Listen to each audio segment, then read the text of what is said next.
तो सबको समझ में आ गया ना? ठीक है, चलो कुछ पूछना चाहते हो इस सब के बारे में? Yes sir. हाँ बोलो। सिकंदर के पास उतना सेना कहाँ से आ जाता था?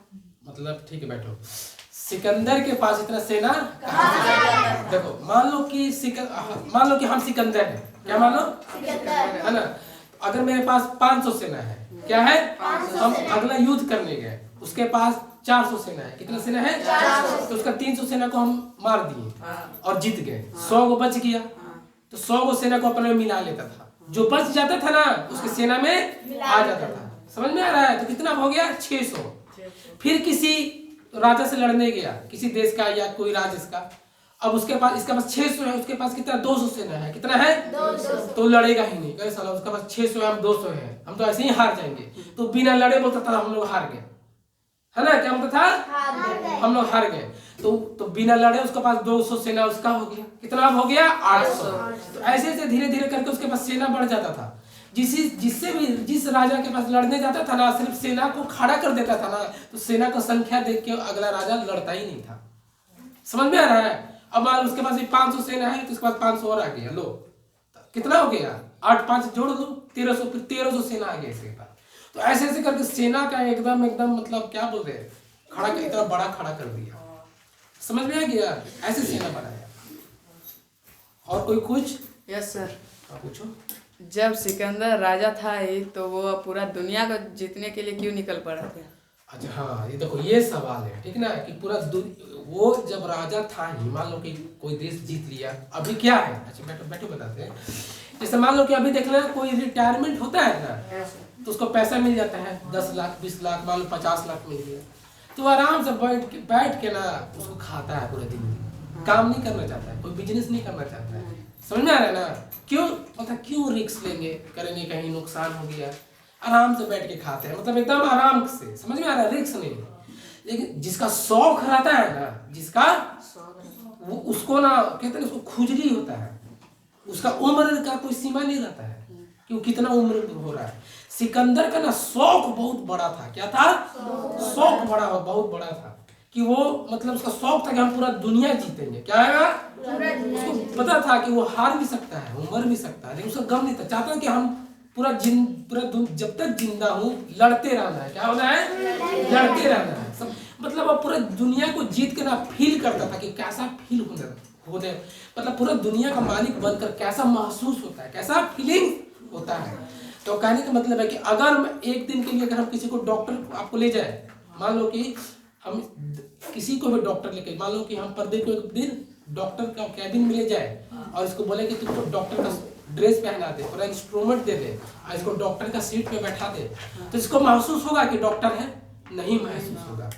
क्यों? क्योंकि इसके लिए कुछ ही मेहनत किया ही नहीं है, इसको लगेगा ही नहीं कि हम डॉक्टर हैं। लेकिन अगर ये एग्जाम देकर पास करेगा, ट्रेनिंग करेगा, उसके बाद ये कैबिन में बैठेगा, इसको महसूस होगा, फील होगा कि हम रियल का डॉक्टर हैं।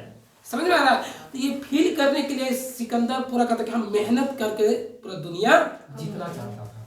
समझ में आ रहा है? इसलिए वो घूमता था। पता है सिकंदर जब लड़ने जाता था ना, जिस नाव से जाता था, वो नाव से उतरेगा, दूसरा देश में आएगा, वो नाव को फिर से डुबा देगा या तोड़ ताड़ देगा। क्यों तोड़ता था पता है? ताकि कोई भी सैनिक भाग ना जाए। मतलब एक ही सैनिक का पास एक ही था, या तो अगला को मारो, है ना, मारो तब तुम जा सकते हो, है ना, तुम अपने से भाग नहीं सकते हो। इस मान लो नाव बचता तो कोई सेना भाग जाएगा ना, तो खर्च था क्या तुमको वापस नहीं जाना है, क्या करना है? हाँ, यहीं पे तुमको लड़ना है और यहीं पे मालिक बनो। समझ में आ रहा? नहीं तो मारो चाहे मारो। समझ में आ रहा है ना? देखो कहने का मतलब है, सिकंदर का एक बार आता है, सिकंदर जब बोला था ना कि अगर हम मरेंगे तो मेरा हाथ जो है ना बाहर रखना। समझ में आ रहा है? मतलब उन लोग को जब मरता था ना, ढक के लेके जाता था लोग। समझ में आ रहा है? एक लकड़ी का पेटी टाइप का होता था, उसे ढक कर ताबूत, हाँ वही, हमको लगा आप नहीं समझ पाओगे। समझ में आ रहा है? तो ताबूत में लेके जाता था। तो उससे उसका बोला था ना कि हम मरेंगे तो मेरा हाथ बाहर लटकना चाहिए। क्यों पता है? ताकि दुनिया देखे कि सब आदमी कुछ भी कर ले लेकिन खाली हाथ ही जाना है। समझ में? सिकंदर इतना लड़ रहा था लेकिन लेके क्या गया? कुछ नहीं, खाली। लेकिन अगर किसी के साथ जाता है तो उसका शौक जाता है। क्या जाता है?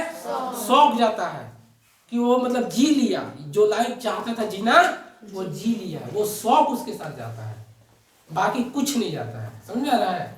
देखो अब्दुल कलाम नाम सुने हो? अब्दुल कलाम सबको को पता होगा। अब्दुल कलाम ना एक लाइन बोले हैं, समझ में आ रहा है? उनको हिंदी बोलने बहुत कम आता था या ना के बराबर आता था। वो एक इंग्लिश में लाइन बोले हैं कि द पर्सन हु, है ना, इमेजिनेशन विद देयर नेक आई, है ना, the person who imagination with their neck I, that is not a imagination, that is truth. जो इंसान खुली आंखों से कुछ सोच उसको नजर आता है कि काश ऐसा हो जाता, काश एक दिन ऐसा होता, तो वो ऐसा होता नहीं है, वो ऐसा होगा। मतलब अगर आपको कोई मन में शौक आता है ना कि काश हम ऐसा बनेंगे, तो आप बनेंगे नहीं, आप एकदम बनेंगे ही, एकदम बनेंगे ही। आप ऑलरेडी बन चुके हो। देखना आपके घर में कोई सामान होगा ना, कोई भी साइकिल उकिल, तो आपको पहले उसके पहले आप सोचे होंगे कि काश ऐसा मेरे पास साइकिल होगा। कोई भी किसी के घर में टीवी देखोगे ना, तब घर वालों को मन लगा काश मेरे पास कैसा टीवी होगा, तभी टीवी आया है। आपके घर वाले ना कहीं फ्रिज देखे होंगे, तभी मन में दिमाग में आया होगा कि फ्रिज काश मेरे पास है। तो पहले दिमाग में इमेजिनेशन होता है, तब वो एकदम रियलिटी हो जाता है। तो जिसका दिमाग में ना ये सब थॉट क्रिएट होता है ना, वो एकदम होने वाला है। एकदम क्या होने वाला है? ये होने वाला है। ये कौन बताया था? एपीजे अब्दुल कलाम। समझ में आया? चलो अब क्लास को खत्म करते हैं, मिलते हैं अगली क्लास में।